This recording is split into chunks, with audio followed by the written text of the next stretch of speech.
మొన్న 26 జనవరి కదా, ఆయాల రైతు భరోసా నిధులు టకీ టకీ మన వడబోతున్నాయని సీఎం సార్ చెప్పిండు కదా. రైతులంతా ఫోన్లు పట్టుకొని ఎదురు చూస్తురట. మళ్ళీ పైసలు పడ్డాయలేదో అరుచుకుందాం పాండ్రి. 1 2 3 ఆగరో ఉన్నోళ్ళంతా ఫోన్లు పట్టుకొని కూసుర్రు, ఏంది కథ అనుకుంటుర్రులే. అయితే దానికి మొదలు మీరు గిదినుర్రి, అప్పుడు సమజైతది. దాదాపుగా 70 లక్షల మంది రైతులకు కొడంగల్ శాసనసభ నియోజకవర్గం చంద్రవంచ నుంచి ఈరోజు ఆ కార్యక్రమాన్ని ప్రారంభించుకున్నాం.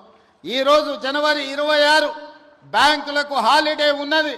రాత్రి 12 గంటల తర్వాత ప్రతి రైతుకు, రాష్ట్రంలో ఉన్న వ్యవసాయ భూమి ఉన్న ప్రతి రైతుకు రాత్రి 12 గంటల తర్వాత ప్రతి ఎకరాకు 6,000 రూపాయలతోని మీ ఖాతాల్లో మీ నగదు టకీమని పడే విధంగా ఈ రోజు కార్యక్రమాన్ని తీసుకున్నాం.